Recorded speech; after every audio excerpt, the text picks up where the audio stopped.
I want to bring on a very special guest, my mentoring client, Terrie Vanover. Terrie, welcome to the show.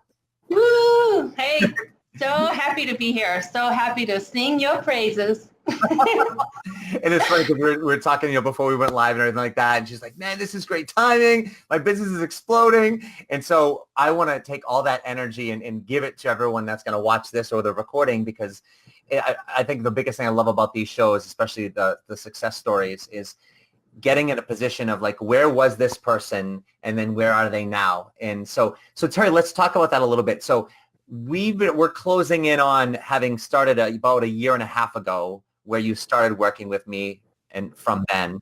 And then prior to when you came to me, how long had you been doing your business for? A year. Okay. I would say a year.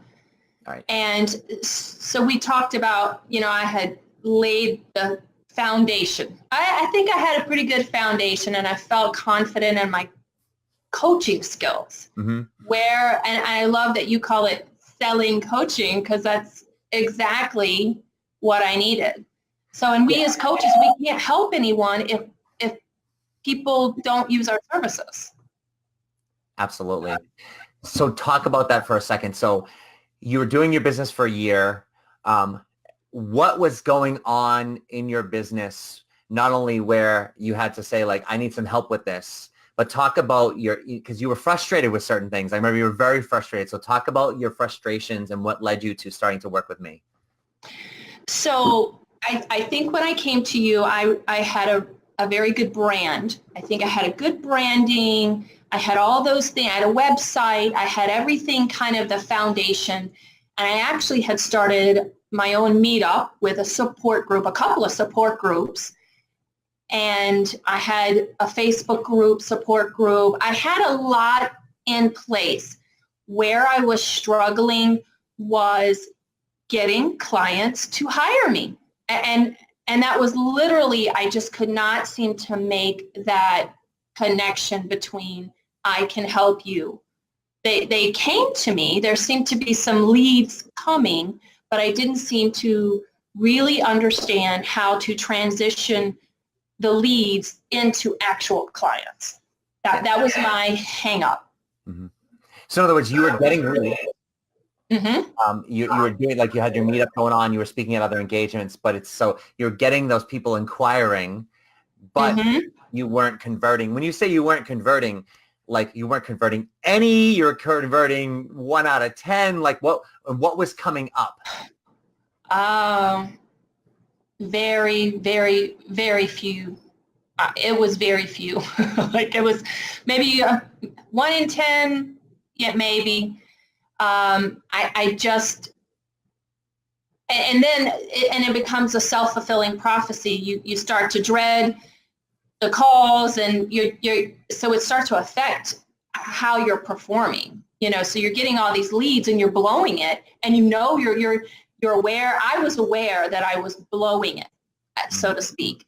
And so I came to you and I was like, you got to help me fix this. I know I knew where my issue was. So that's the first thing, is knowing what the problem is.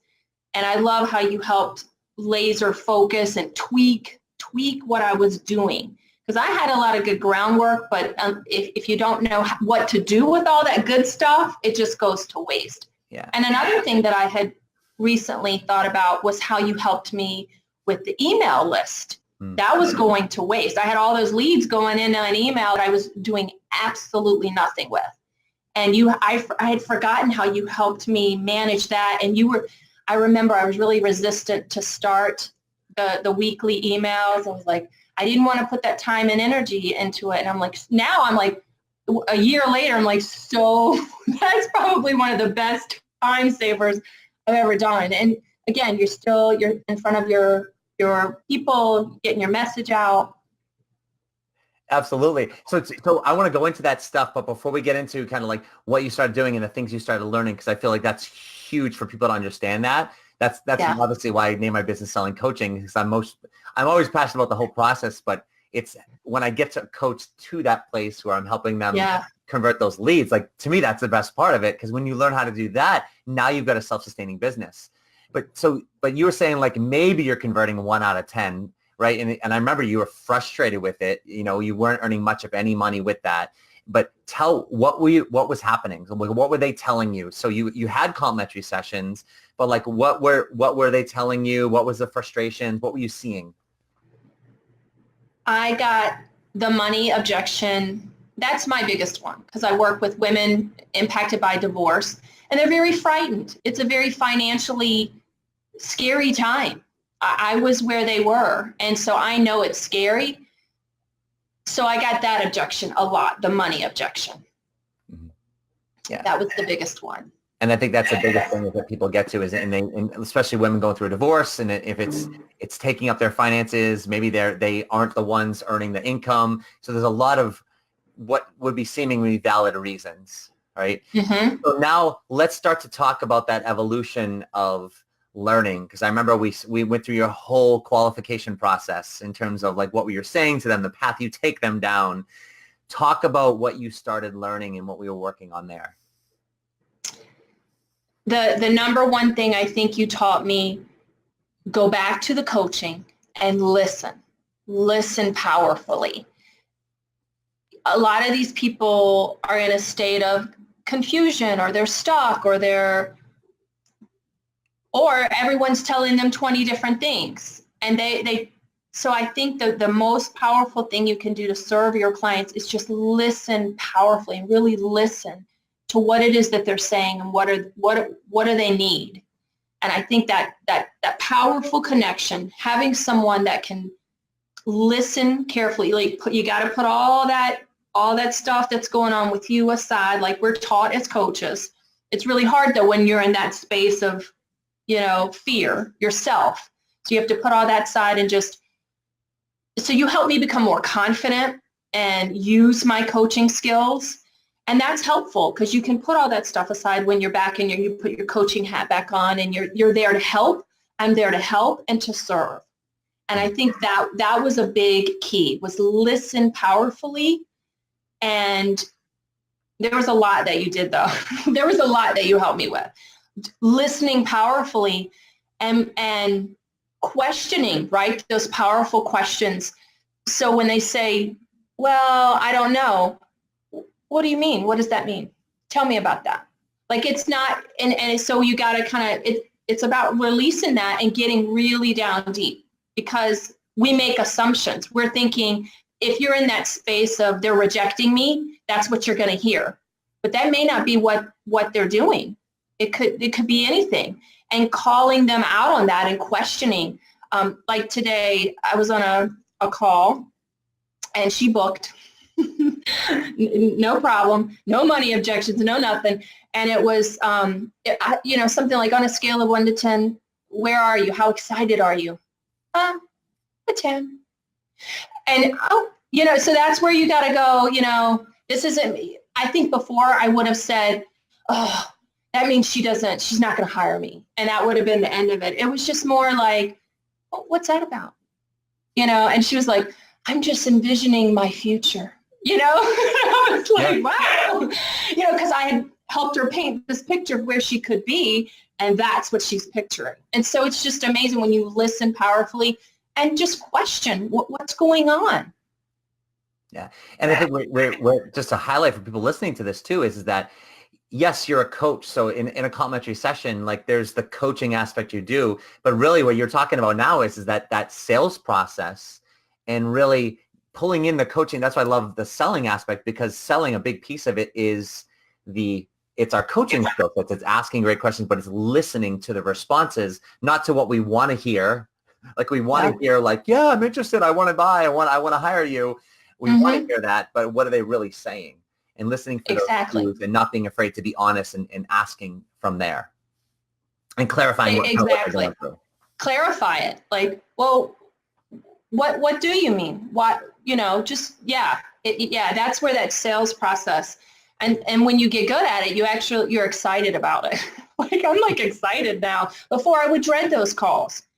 You really dread were them. like seeing you now, because we worked together one-on-one for a while, and then we had my live sales conversations group for quite a while as well. And then you're like, okay, I got this. I'm gonna kind of like try this stuff out. Hi, little bird. And now it's like we've had interactions via email, but now seeing you live, so to speak, and I can feel the energy around it, because you were really frustrated with like, oh, I don't want to get to the session. And I remember the live sales conversations, you would come in there and it's just like people are blowing you off. They're not taking it seriously, especially in that divorce topic. Like you're running a lot of those money objections. Yes. Let me Because, ask you this. yeah, And I well, said people this are at the beginning. scared. Go ahead. People are scared. And that's where you helped me. I was really scared. I was scared, right? So and my clients are scared. And so I bet we're feeling that energy too. And now I'm confident and I'm helping. So it really does help. So yeah, I was in that space of fear when we first started. And what I really enjoyed working with you about, like the tweaking, I would come to you and you'd help, let's tweak this, let's think about this. But yeah, in that space, I was really, really scared. I felt so defeated to be rejected over and over and over, knowing that I could help people. Knowing that I could help people it's frustrating. But yeah, and then having you like do the one-on-one was perfect, and then going into the group program and still having that little support, when I needed it. Yeah. What did you find that we tweaked the most, that was the most helpful for you? Because when you say tweaking this, tweaking that, can you get a little more specific in terms of what we started to tweak? A couple of things. The listening. You helped me shed that fear, get more confident. Listening and that powerful coaching with the questioning and the sales process. The sales process is where you and I work the most. But I have to say, the benefit of working with you that I didn't even realize was the marketing message too, the email piece and some of those marketing messages. And, you emailing me, say, oh my gosh, girl, that is a really good title of that email. That caught my attention. So learning to speak my clients' language and speak to their fears and get their attention, unless we can get our clients' attention, the email does no good. So you really helped with the listening for me and the questioning in the sales conversation, but also the marketing piece in the emails, I think was beneficial. Yeah. So you've had that, you talked about that meetup group that you had when you came to me. You still have that meetup group Hundreds now. of people in the meetup group, hundreds. Do you know a number, like where you're at? It's 350 and then another 100 in the other group. So yeah, that's just leads, Right. And they were going to waste because I didn't know how to start conversation. So that's another piece where you help me tweak. Hey, start a conversation. This is how we do it, Yeah, and what do the conversations sound like and the language that we use? I think that's the tweaking is how what the words we use in the conversations. Yes. Because we have to be careful in that when we're texting someone that we aren't coaching them. We have to be real people and communicate like real people. Absolutely. Real people. So yeah, you really helped with that. How to, when you get a lead, not to blow that lead, how to get that lead into a sales conversation. So you came into this and you just said, like today, like what this week was it that you just signed, or in the past week you just signed 4 new clients? 3 in the last 24 hours. Nice. Oh yeah, that's new, right? So and then like 2 last week. So I'm like, yeah, which was good because I had cycled out a big group of clients that had all cycled out of their contracts but woo, like that was okay. We picked back up those leads. We keep mining. That was another thing too. You were very encouraging about when in the group especially. I think there was this one week, if you remember last summer, where we were like, oh, we can't do it anymore. And you just keep, you keep going, Like 1 week you won't have any leads, and the next you'll have 30. Yeah, and you just keep plugging along, and that's the cycle of our business. Yeah. Talk about, and I remember that very call, like it seemed like everyone in the group was at the same like low, if I can say it like that, where it's just like nothing's working, we all suck, and it feels, and from there it was like this rebirth. And we remember we talked about the word hustle. I love that word now. Talk about, yeah. Instead of just talking about the word itself, because, okay, someone listening, okay, hustle, I know what hustle means. Can you talk about what it means specifically in our business? Like, how specifically do you hustle? Because that makes the difference. So I love that word, but I'll be honest, beginning of January, I was like, I cannot hustle right now. I cannot hustle. I had, again, it's all cyclical, like you said. And I had just kind of owned that for a bit and just rested and just be like, it's okay. It's where I'm at. I'm going to embrace being tired. I'm just tired of hustling right now. And then when my energy picks back up, we go right back into it. And so hustle means not stopping. You might need to rest, take a break. It's okay. But, pick up that baton and get back in the race. Because, and I think that sometimes can be hard in our industry. It can be difficult because we're entrepreneurs, we're by ourselves. Hustling, it can be tiresome. So I would encourage anyone if you're hustling, like get a good mentor like you when you're feeling low that can kind of help scoop you up. It's okay. And I remember you even said that to us. I feel your energy. It's okay. And you even said, I've had weeks, where there weren't any leads coming in and the next week it picks up. So it's okay to take a break and just feel like, don't quit. Don't stop doing what you need to do. And I think that's important too. Don't just drop the ball. Rest, take a break, own your feelings, but also don't drop the ball. Keep consistently doing. I still was, even though I was tired early January, still doing the emails, still keeping up with the marketing, still doing the Facebook Lives. You still have to keep working, but it's okay to own where you are. That's huge. That's a great way to say it. As we start to wrap this up, I want to hear this, like the 5 people that you signed in the last 2 weeks, et cetera. Those are the same people, as you said earlier, like those are the same people that were coming to you before we met, right? That were saying no, giving you the money objection. So why are they saying yes and hiring you now as opposed to before? Essentially the same people, and it's like, I can't do this, too much money. Because I show up differently. I show up differently in those sales calls.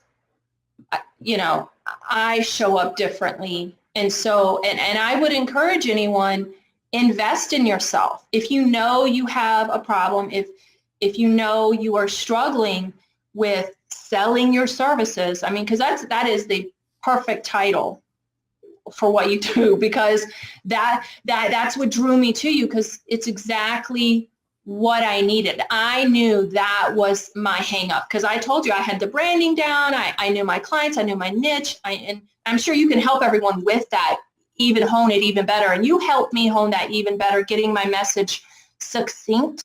So it wasn't flowery. We got to speak our clients' language, but understanding what the difference for me is, I show up differently to those calls, and I use the tools that you gave me and the strategies that you gave me to convert those leads into clients, because I knew I couldn't help those clients if they don't hire me.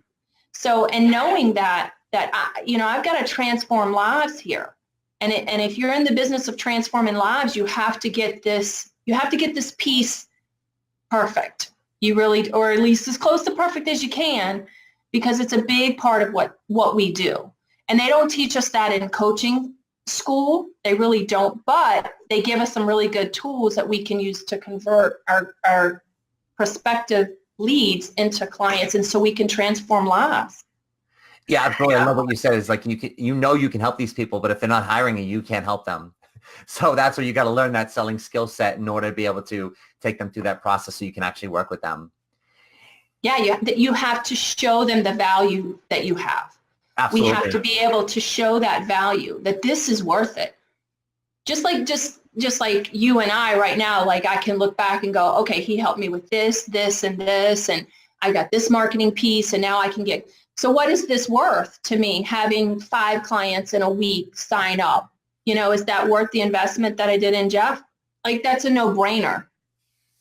And that's another thing I think I do too. I show women the value. Okay, you're scared financially. This is how I can save you money. This is how, speaking to that fear. If and you got to get to that fear in the call. What are you afraid of? Oh, you're afraid of this? Well, this is how I can help you with that. Yeah.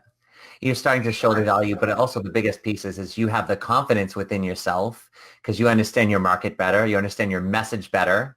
Mm-hmm. And you understand, and you're also not coming to that, like I've gotten from you, is that you're not coming to that call scared and dreading at the end. And, you know, almost I remember there was a certain point where you were expecting them to give you the money objection. And I would go, okay. And I would like, oh, you know, and now there was one woman and I think you and I had talked about this. Sometimes they just need, you just shut up. I just shut up. And it was I shut up for like 30, I think it was close to 30 minutes where she figured out how this was going to work, how she could do da-da-da-da-da-da-da-da. I didn't say a word. I just let sometimes, so we don't have that expectation of them. So yeah, you're right. I remember when I came to you, I was like, oh, they're just going to say no anyway. They don't have the money. And I believed them and said, okay. You know, mm-hmm. But I look back to my divorce. Your niche and where you were going. Yeah, but right? I look back to my divorce and I threw away so much money. So I know I can help women save all that money and not make the financial mistakes that so many people make. And showing them that piece is really valuable. So if you're getting that money objection, first off, you need to work on yourself, and then you need to work on how you have value, how you can help